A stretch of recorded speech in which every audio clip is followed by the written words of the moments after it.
Hi there, this is Dr. John Whitcomb talking about building resiliency with compassion.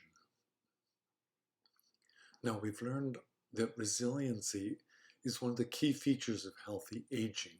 You want to be resilient, and folks who live to be 100 show remarkable resilience.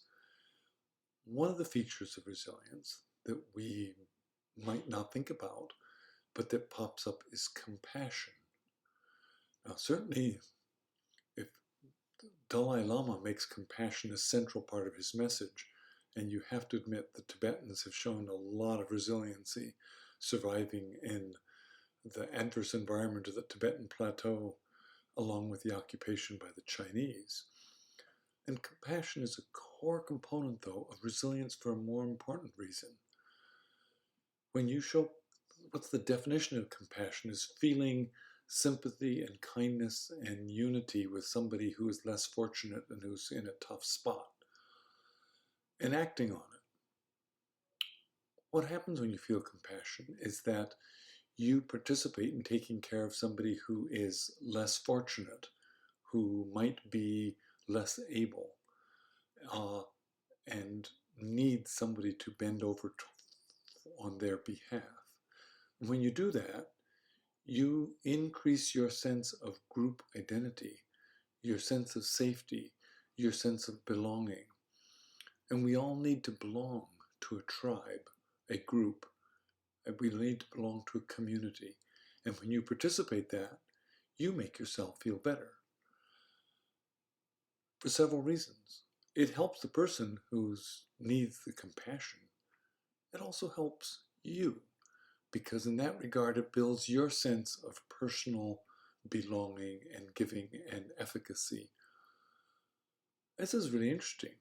So at the University of Madison, this week's study, is an author by the name of Goetz, G-O-E-T-Z, took students and had them for 2 weeks practice a meditation practice based on compassion.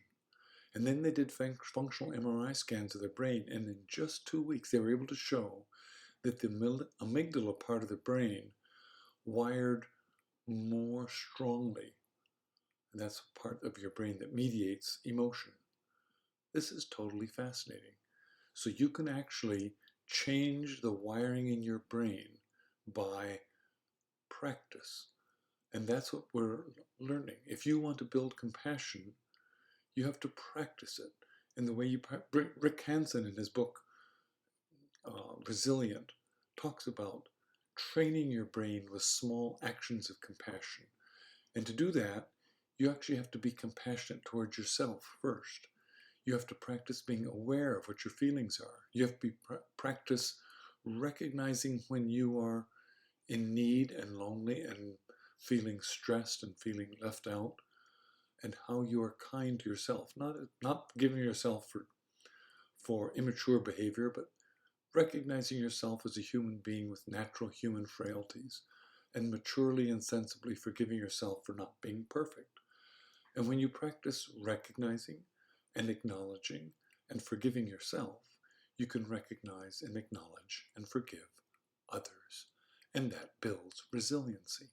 You get an upward virtuous spiral, and that makes you better.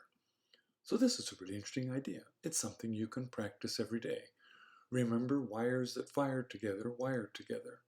You can build your brain with practice, and compassion is one of the key features. Try it. Dr. John Whitcomb for News and Nutrition, building resiliency with compassion.